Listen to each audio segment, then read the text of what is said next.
Management Committee. I'll just go through the preliminaries first of all.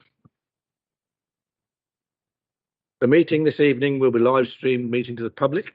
The recording of a public part of the meeting will be available on the council's website within 24 hours. Don't get Teams, don't need to say that. We've been experiencing technical issues with YouTube, which could affect live stream. If this happens, we could lose the recording on live stream. That's good news then. Council evacuation procedure. Council chamber, turn left, follow the green emergency exit signs to the main town hall entrance and proceed to the assembly point at St George's Square. Are there any apologies tonight? Yes, Chair. Apologies from Councillor Ajisola.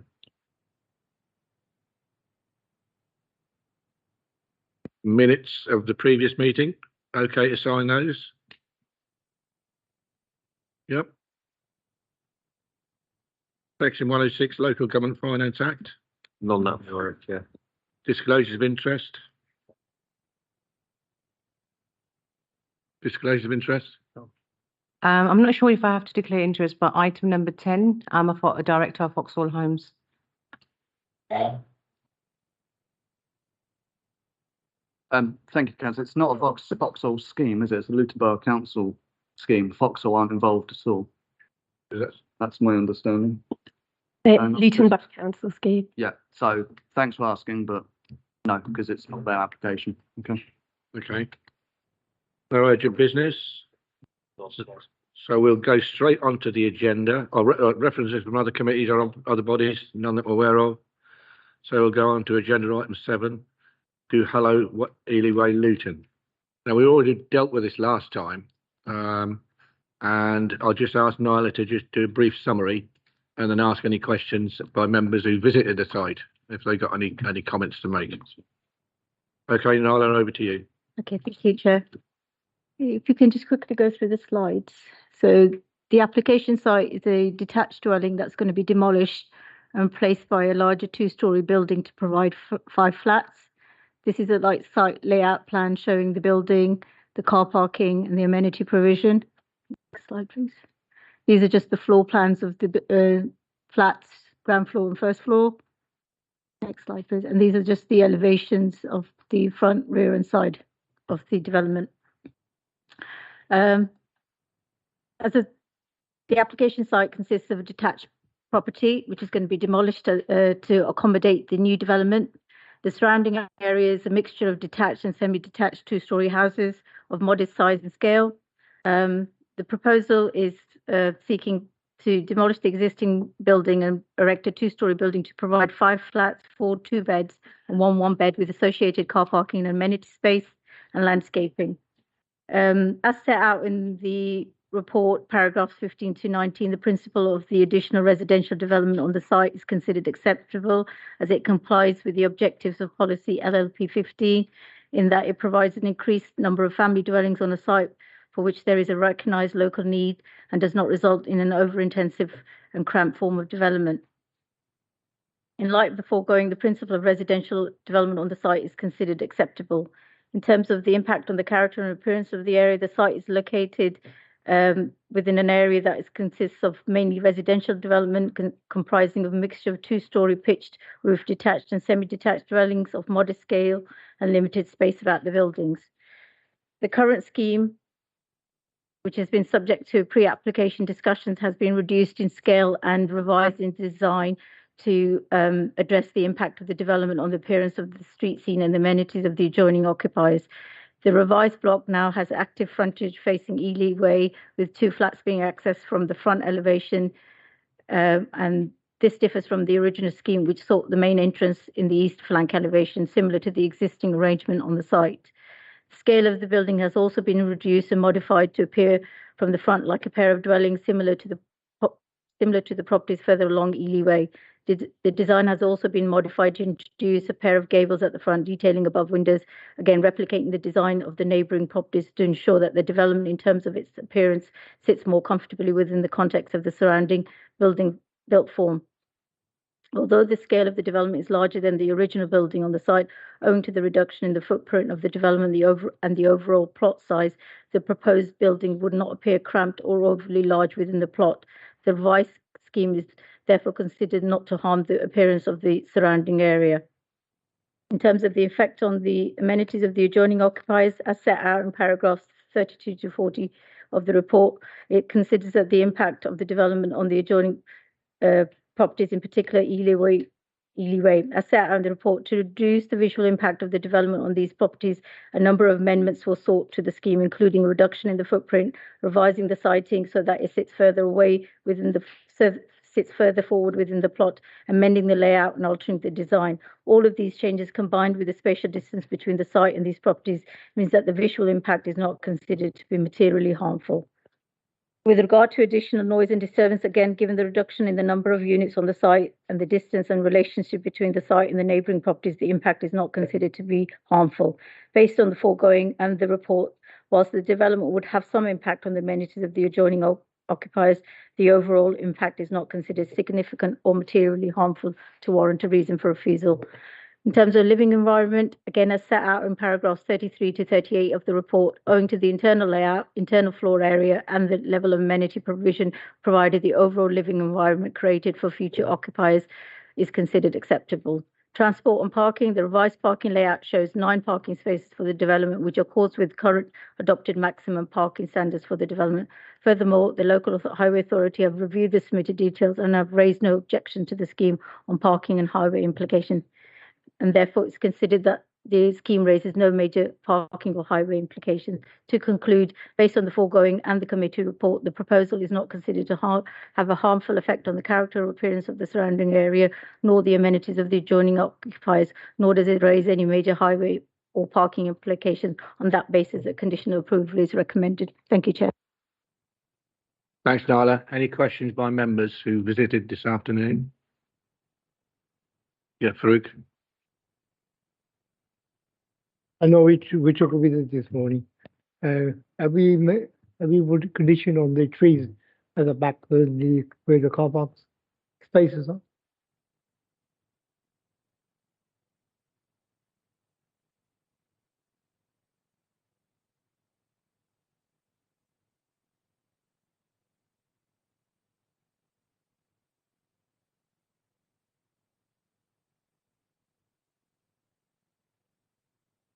Yeah, I think it was important that those trees remain as a separation, because one of the benefits of being on site and looking at it was the distance between the development and the neighbours. In fact, we went into one of the neighbours' upstairs room to look at it, and overlooking was not an issue. So, anyone else wish to speak? And the recommendation is to approve, and the conditions are in the report. I'll move approval. Go to the vote, except for Councillor Khan, who wasn't at the last meeting and won't be voting. Thank you, Chair. Councillor Ambier. Thank you. Councillor Bridgen. For. Councillor Farouk. For. Councillor Franks. For. Councillor Hanif. For. Councillor Mead. For. Councillor Raja. For. Councillor Steer. For. And Councillor Taylor. 4. Carried. That's unanimous, so planning permission has been granted. Moving on to the next agenda item is 2 Egdon Drive, agenda item 8. Nan, over to you.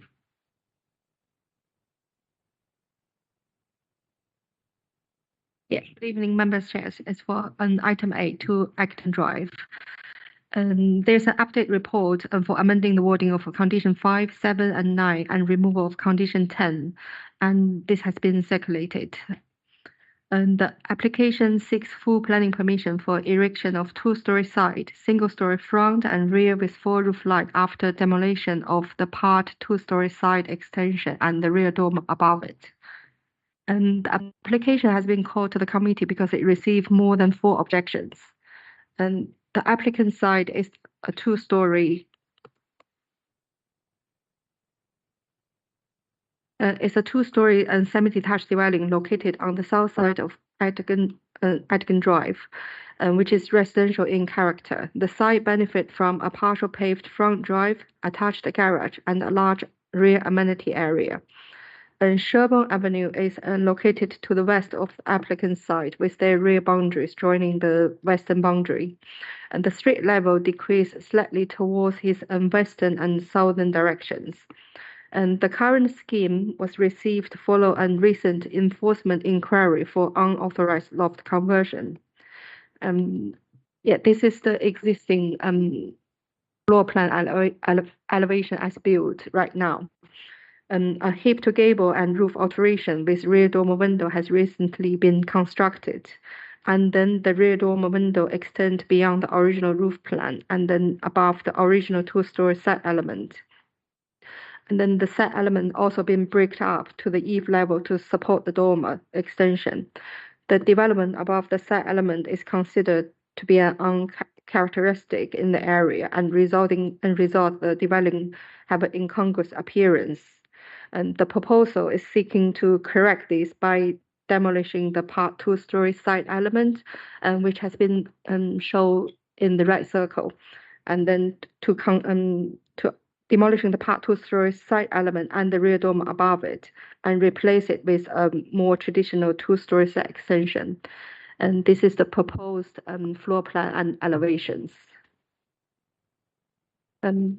The overall size and scale of the development would be consistent with the proportion of the original dwelling, and then the incorporated roof form would be sympathetic to the existing dwelling.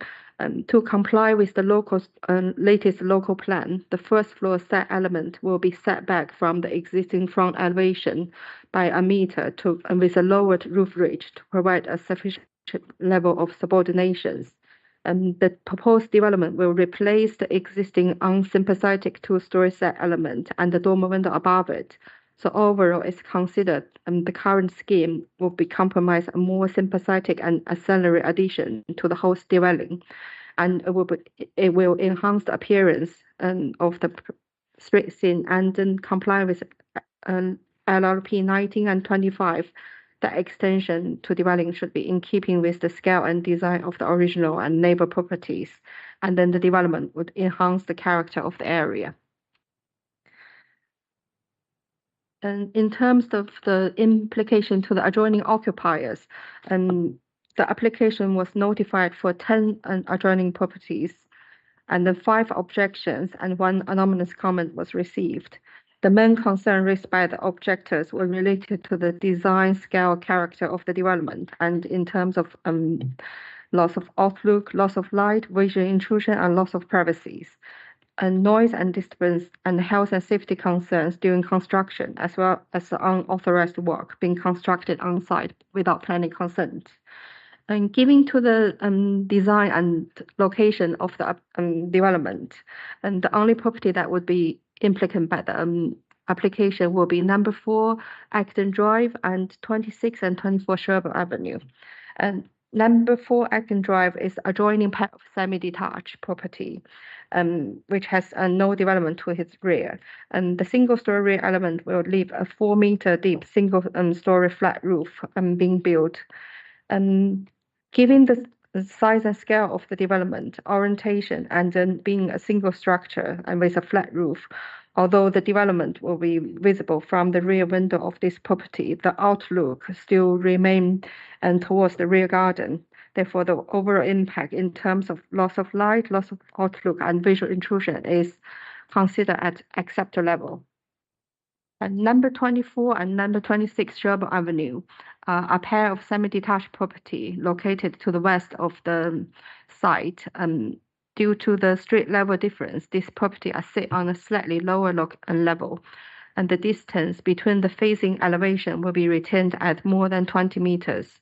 And then the development will be partial screened by the outbuilding already been built within the boundary of number 26, and then the tree and hedges along the boundary of number 24. Therefore, it's not considered the development would have a detrimental impact to these properties. And number 18, 20, and 22 Sherborne Avenue also submit their representation letters. However, given the siting of the development, these developments are not direct facing by the properties, and so there's no material harm to these properties. In terms of overlooking and loss of privacies, it is not considered the proposed first floor rear window will have a more impact compared to the existing first floor rear windows. Conditions for boundary treatment along the western and eastern boundaries and obscured a window for the first floor flag elevations are recommended to protect the amenity of the neighboring properties. With concerns such as the overlooking caused by the rear dormer window is not related to the current scheme, and part of the unauthorized rear dormer will be demolished. So therefore, we'll remove the impact. In terms of parking, two parking will be provided on site. Given there's no parking restriction within the road and the site has good public transport links and being close to a number of bus stops, there's no material harm. To conclude, the proposal offers no significant detrimental impact on the street scene, character of the building, and the amenity of the adjoining properties, and the development will replace an existing unauthorized and unsited site extension and the dormer window above it, and replace with an extension that is more in keeping with the character and appearance of the existing and surrounding properties. And the development is therefore considered to be in accordance with policy LRP 1, 19, and 25 of Luton Local Plan. And on this basis, approval is recommended subject to conditions. Thank you, Chair. Thanks, Nan. Questions by members? Jakob and then David Franks. Yeah, thank you, Chair. Yeah, question for the officers. Are you able to go into this? Sorry, where is it? Number 33, page 40. Are you able to tell us what what matters were raised that you felt were civil in nature and not considered as valid comments or objections to the planning application? Sorry, can you say it again? Sorry. So number 33 on page 40, you said some of the concerns were raised were considered to be civil matters. Any details on those? It's about boundary issue like maintenance for the garage within number 26. So it's like a civil matter. Yeah, I can see there's a garage right next to them. Yeah, but the development is within the boundary of Atkin Drive. So it's between the neighbor to discuss like if they can access the garage for maintenance.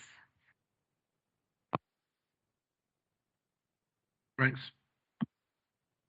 Not a question, Chair. I just need to advise you I had a conversation yesterday with someone who was approaching me on behalf of objectors. We discussed the process and the procedure, but we did not discuss the merits or otherwise of the application. I do not consider that means I need to declare an interest. That's fine. And some members visited the site today, which helped in determining its application. Any questions? Any comments? Francis, dear. Yeah, thank you, Chair. As we visited the site this afternoon, I can only conclude that the application as it is before us will be a great improvement on what's there at the minute, which doesn't have benefit of planning consent. Yeah, I agree with you. It looked quite a state, and it certainly needed sorting out. It was a bit of a dog's breakfast. So this hopefully will solve all those problems. Any comments? Councillor Mead. Thank you, Chair. I don't know whether this comes under comments or not, but can we have something written in to the approval that it isn't used as a multi-occupied house? It can't be converted. It's got to be stayed. I think it would need express permission to be used as a HMO. Am I right now? Yeah, there's a condition restricts the use to be as a single dwelling house. Single family. It's okay. Any further comments?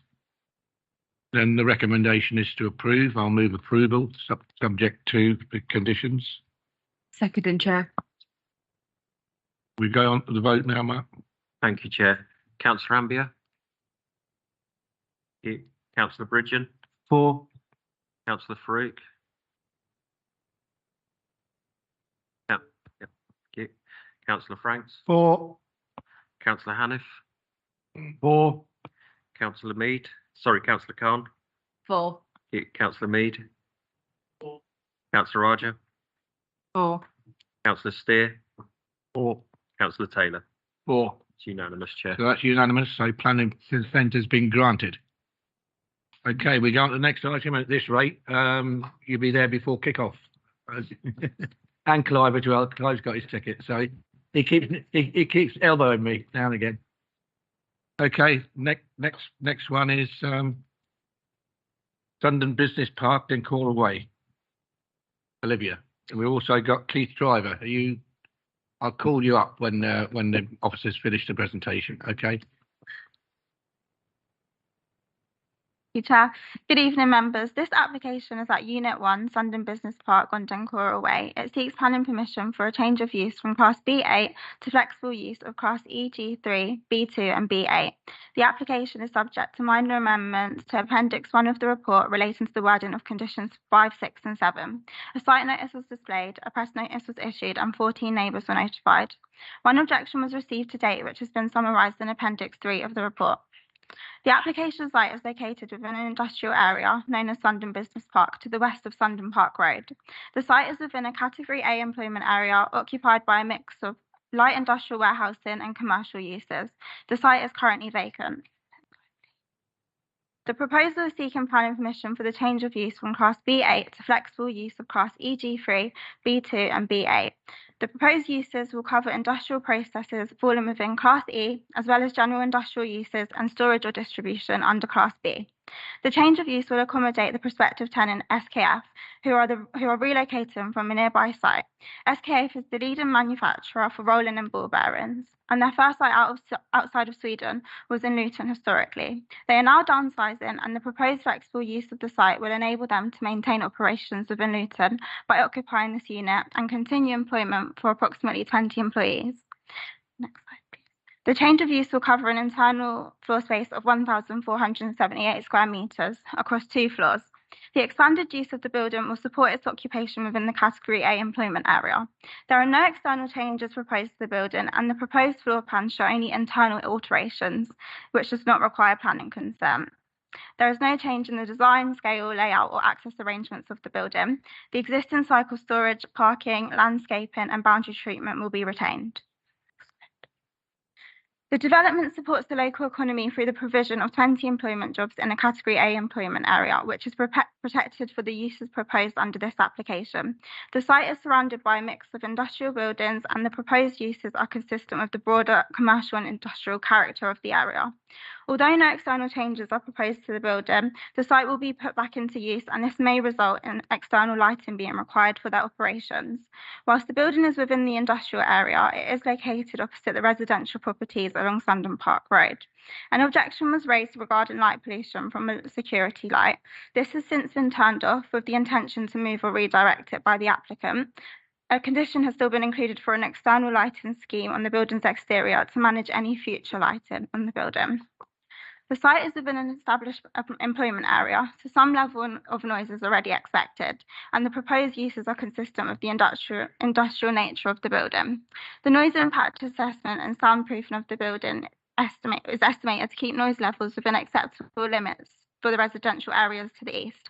However, the exact noise levels are not known yet, so a condition has been included to require a post-installation noise assessment to ensure compliance with the council standards.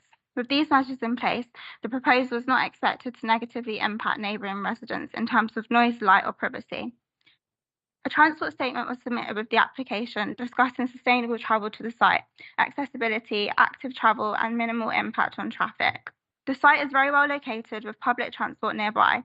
There are 49 car parking spaces existing, which will not change, and 6 uncovered cycle spaces. A condition has been included to provide safe, secure cycle storage, which aims to further encourage active travel to the site.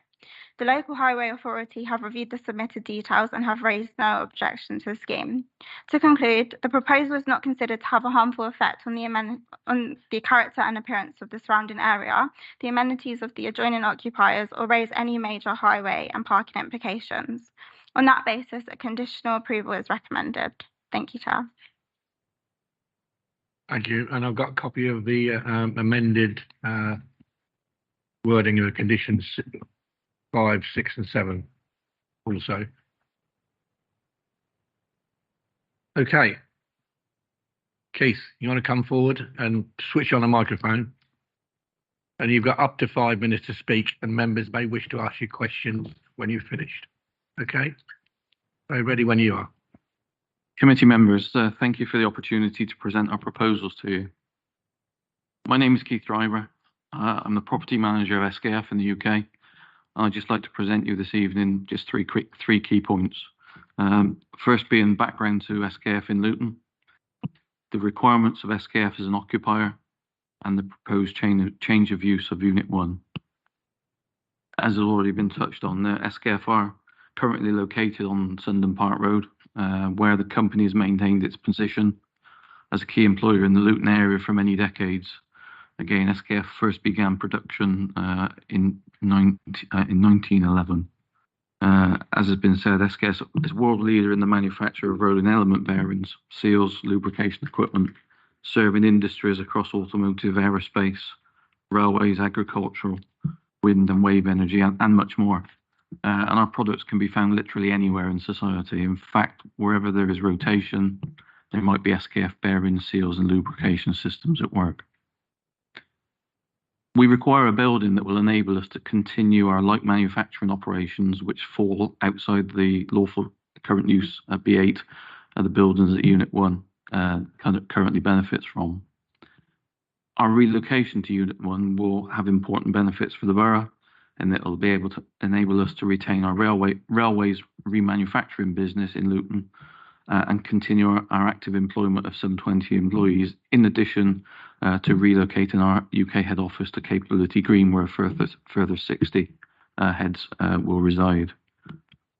The planning application in front of you now proposes the introduction of flexible industrial uses within the existing building at Unit 1. The building currently benefits from B8 storage use, and we, SKF, require a B2 to enable our company to relocate, as I said, the railways remanufacturing operation from Sundon Park Road to Unit 1. As you're aware, the building is in an identified employment area where all industrial uses are supported by planning policy. We've assessed the proposal introduction of a B2 use within the building in relation to noise, air quality and transport.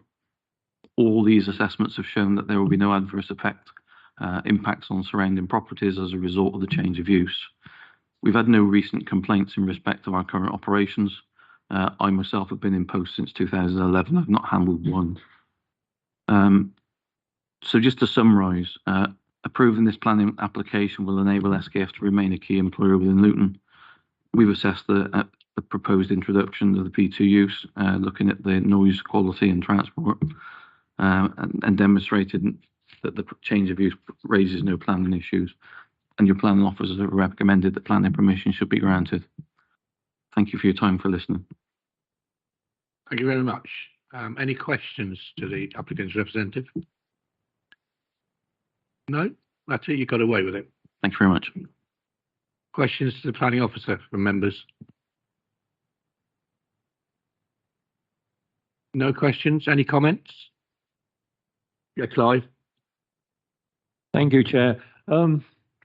Can I just reiterate the importance of the external lighting in this area? You've got a unit next door on the opposite side, Draconian Way, having complaints about their external lighting intruding into the bedroom, as it were, all through the night.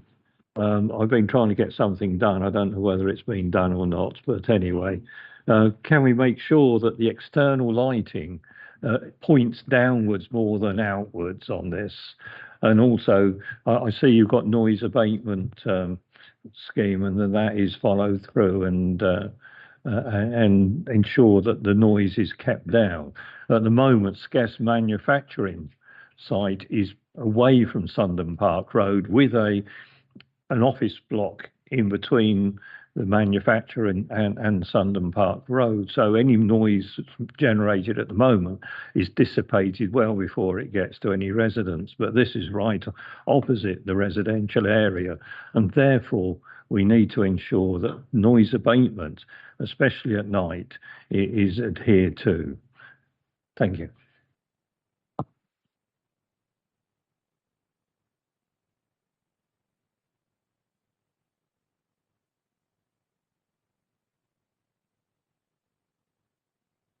Yeah.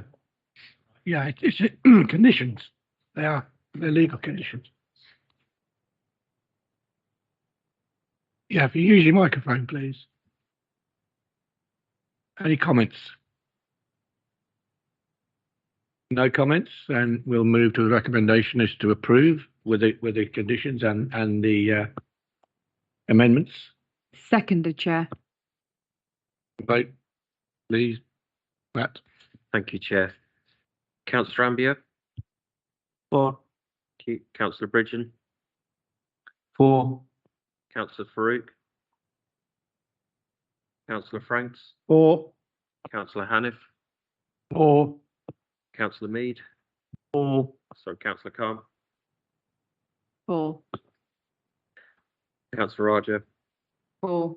Councillor Steer. For. And Councillor Taylor. For.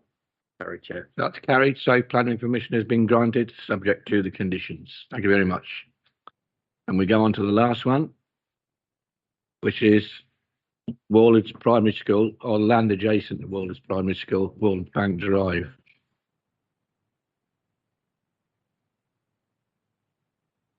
It's Abby. Thank you, Chair. In regard to an update, this is in the form of an oral update, given the receipt of a late objection from the local lead flood authority. The local lead flood authority objected on the basis of the surface water drainage proposed, in particular the use of permeable paving and the hydraulic calculations, which require amended figures in line with more recent guidance. It is not considered that the submission of the further information required to satisfy the objection would result in the requirement of any significant amendments to the scheme. As such, the officer recommendation is proposed to be amended as follows. The decision is delegated to the head of planning to approve the application, subject to the local lead flood authority withdrawing their objection. The application seeks planning permission for a terrace of 5 affordable houses. It is before the committee, as it is both an application submitted by the council and a departure from the development plan, as it involves building on Warlord School playing fields.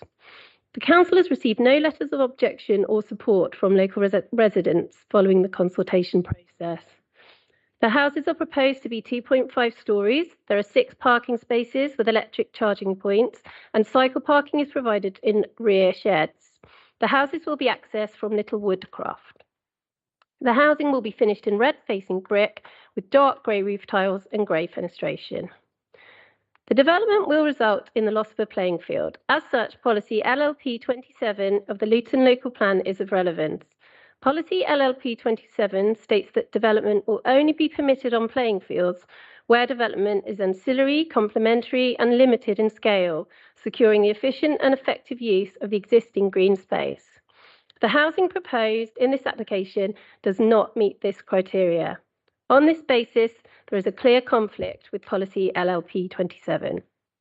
Policy LLP 1 of the local plan and the NPPF state that planning permission should be determined in accordance with the development plan. This is unless material planning considerations indicate otherwise. In this case, there are a number of material planning benefits of the scheme that officers consider to outweigh any harm associated with the departure from the development plan. These material planning benefits are as follows. Number 1, the Secretary of State has granted the disposal of the application site, subject to the capital receipt being reinvested into a new playground area for the school. This will mean improved play provision for pupils at the school, which is a public benefit. Number 2, Sport England have not objected to the development. Number 3, £30,000 will go to improvements to toddler, junior and teens pay provision on Freeman's Green, adjacent to the application site. And number 4, development will provide affordable family housing for families in need of homes. Whilst the affordable housing is a positive benefit and a material planning consideration, given planning policy LLP 16 only requires affordable housing for development over and above 10 units, it is not considered still compliant for the affordable housing to be required through a Section 106 agreement. On this basis, it must be recognised that it would not be possible for the local planning authority to enforce that the housing remains as affordable if planning permission is granted. The design of the dwellings is considered in keeping with the character of the area, and the development will not have a detrimental impact on the amenities of the neighbouring occupiers. There are no objections in regard to highway safety, and the living environment proposed is not considered to meet the required standards. The development demonstrates compliance with the recently adopted government guidance regarding biodiversity net gain, and the planning condition required to be imposed by the government has been recommended to be added to the permission. In addition, the development adequately addresses climate change. On the basis of the numerous material planning benefits of the scheme, when considered in the planning balance, it is recommended that the application is granted and that delegated authority is given to the head of planning to approve the application subject to the local lead flood authority withdrawing their objection. Thank you. Thanks, Abby. Anish Mistry, you want to come forward and speak in support of the application? You've got up to 5 minutes. And members may wish to ask questions afterwards. Okay? Thank you, everyone. As part of the Housing Strategy and Development team today, we speak to support the application for Wallers Bank Drive for the construction of 5 4-bedroom houses, in particular to discuss 2 key points. 1, the significant benefits that the affordable development brings to Luton, and number 2, the massive pressure which Luton Council faces with the need for more affordable housing. And just to expand on point 1 about the benefits of the scheme, these are all affordable houses for affordable rents, and it's fully compliant with policy LLP 16. All plots will have a dedicated car parking space in accordance with local policy LLP 32. There are improvements to the wider community with an agreed sum of 30k, which is in accordance with LLP 24. We can confirm that the biodiversity requirements will also be met. The scheme maximises and utilises unused surplus space to create high quality, generous accommodation built to NDSS standards, with amenity space in accordance with planning policy requirements LLP 24. The appropriation of the surplus unused land has been granted permission by the Secretary of State and the Chief Executive, with a number of conditions which will see significant improvements to Wallers School in terms of the Key Stage 2 playground and improvements as outlined within the proposal. Sports England were also consulted, and there have been no objections to the proposals, and they do not consider the loss of green space will cause any harm, considering the size of the area in question. This is a sustainable development in line with policy 31. We're incorporating renewables, timber frame construction, excellent levels of insulation and air tightness above the minimum building regulation requirements, which will reduce the cost of heating for our tenants. The massing scale, height and form are in keeping with the surrounding context. We have reduced the ridge height during the development process to remain sympathetic and respectful to the surrounding context, while maintaining design variation and interest in materiality and detailing of the houses. There's better, safer streets as a result of the development, with greater passive surveillance over Littlewood Croft Road to deter antisocial behaviour, and also provide a safer space for pedestrians and vehicular parking. On to point 2, Luton Council faces a significant issue with the Housing Strategy and Development team working to alleviate these problems. So far, in terms of the latest figures, 11,859 households are on the housing register, of which 694 4-bed houses are needed. Obviously, we're creating 5 houses, but every proposal will help. 1,107 households in temporary accommodation, of which 127 are currently in bed and breakfast. We receive an average of 501 homelessness approaches every month. This is between April to June. The benefits of providing these 5 4-bedroom homes significantly outweighs the use of this unused land, which is not used by the school and has previously been approved by the party stated. the benefits extend not only to the council, but to the wider community and to Wallard School, who will see improvements to their facilities. Thank you all for your time. Thank you very much. Questions, Jakob, to the. Oh, sorry, you should call me. Call me. Say oi. Thank you for this report. It's positive to see that actually we're considering, well, affordable housing, which is a great need in Luton. But my question is a rather technical one, and Claire will be able to foresight my question here. But in reference to Part M, document Part M, are we following the M42 requirement for these new homes? Are we following the accessibility and adaptability of these homes, given that we are a growing aging population in Luton and we do have a considerable number of disabled people in Luton? So are we going to be following M42 property regulations? Yes, to answer that question, yes, they will be built to M42 standards, so they'll be accessible, and these follow our latest design guide documents as well. So they will be accessible. They'll have level thresholds, and they'll be built to space standards. So there'll be certain minimum widths for corridors and spaces within and external of the building. So yes, they will. Okay, and of these 5 new properties, will any meet the M43 requirement, or is there no need identified in this case?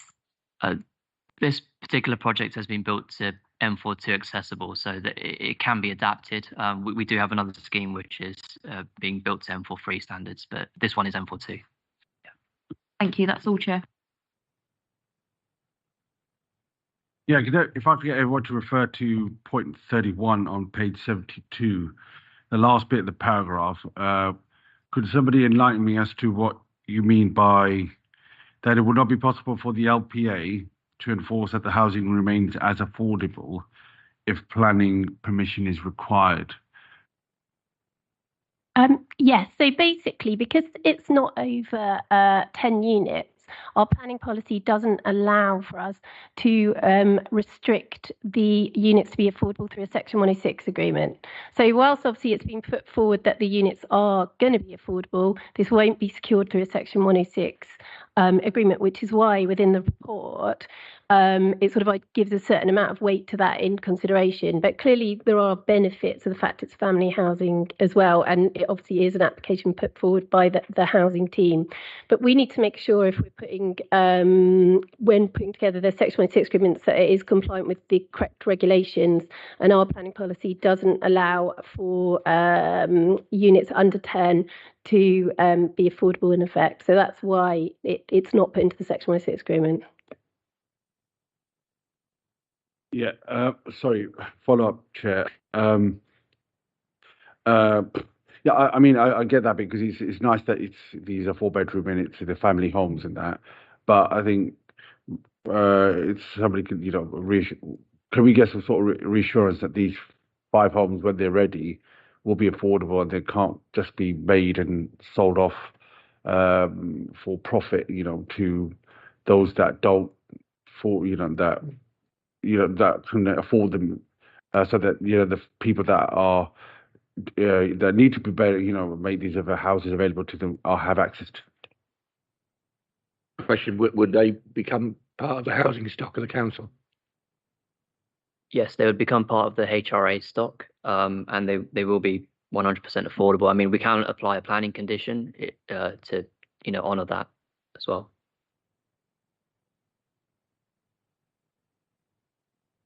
Good evening, Chair. Good evening, everyone. Interim Service Director for Sustainable Development. Just to clarify that point and the point you made, Councillor, the requirement for the units to remain affordable into perpetuity is I think, the point you're making. It's not something we can require through the planning process, because we require the application of our adopted policies, which has a threshold in terms of when we can require affordable housing. But it is in our gift as a council who are undertaking the development to ensure it is affordable, or has a covenant, but that sits with our colleagues in housing, and it's for them to decide if that's the case or not. Yeah, sorry, Chair. It's not. I wasn't asking for it to be affordable in perpetuity, but initially that they, when they're ready, that there will be part of. I'm reassured by your comment that they will be part of the housing stock. That was my intention, because there's no point in making these houses if the families that need them don't get them. But thank you for your response. Thank you. Thank you.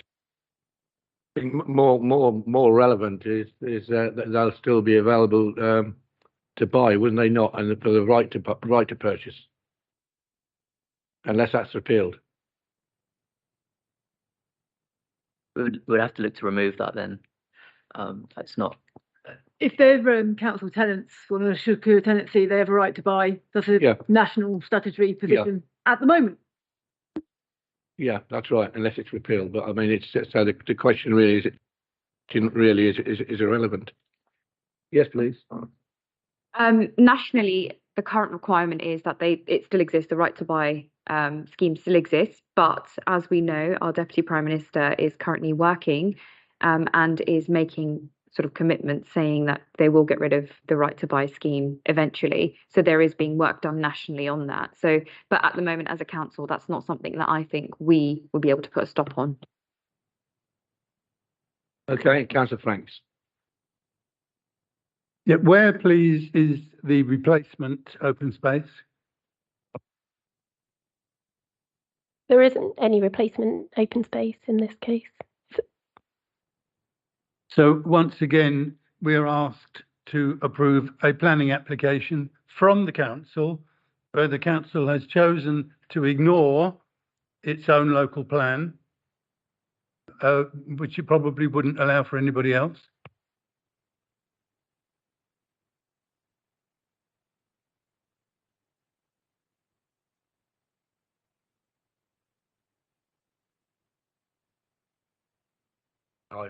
Yeah, Clive Inwards, interim head of planning. Yeah, I think we've taken this in the round. The Abby set out the material considerations in this case, which outweigh the open space policy and the benefits of that. So it's taken in the round.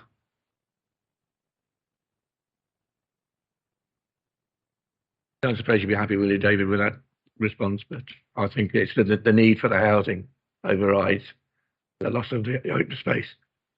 Yes, of course, there's a need for housing, Chair, but you have to bear in mind that these are likely to end up as family houses, and families don't only need somewhere to live, the children need somewhere to play.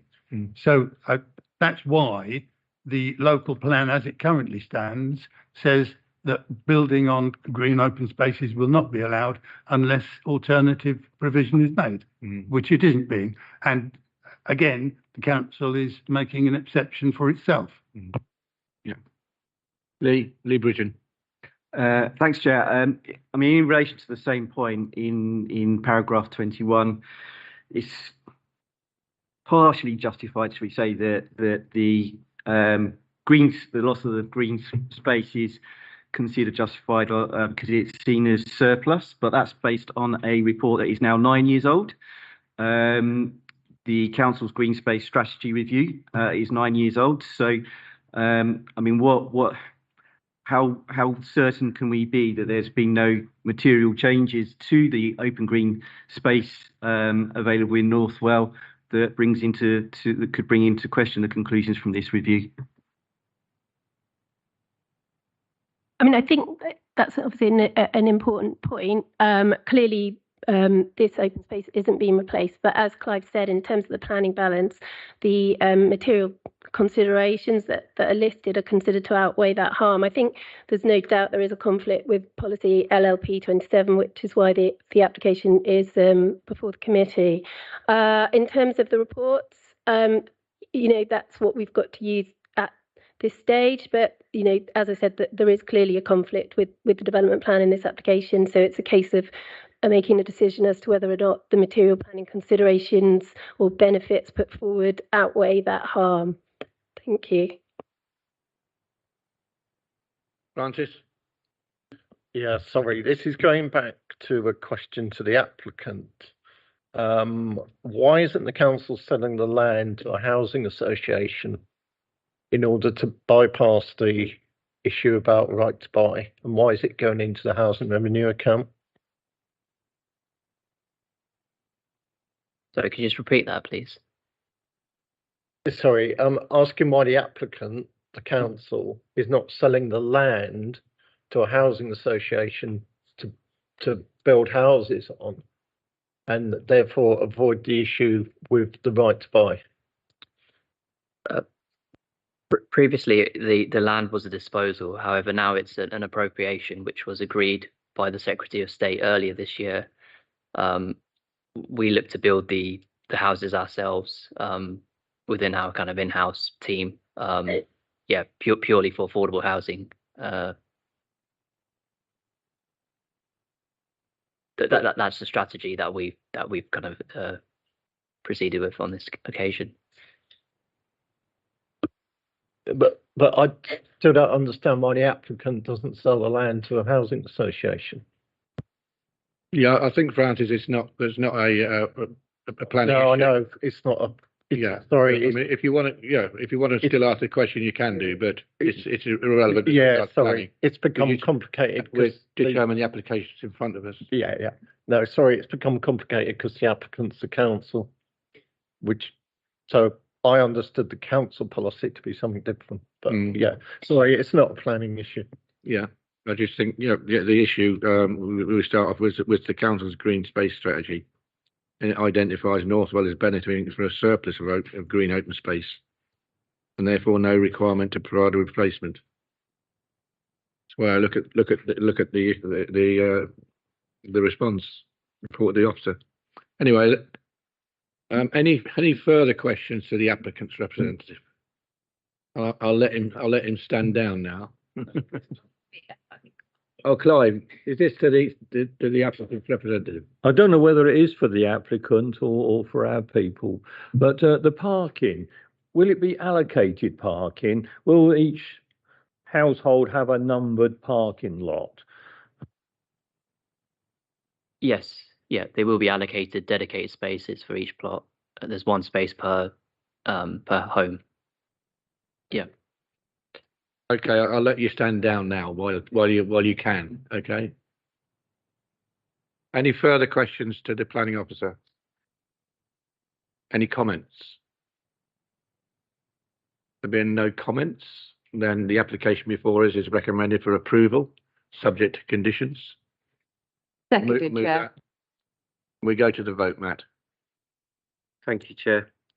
Councillor Ambier? For. Councillor Bridgen? Abstain. Councillor Farouk? Councillor Franks? Against. Councillor Haniff? For. Councillor Khan? For. Councillor Mead? Against. Councillor Raja? For. Councillor Steer? For. Councillor Taylor? For. That's carried, Chair. And that's carried, so plan of permission has been granted, subject to the conditions. Okay, thank you.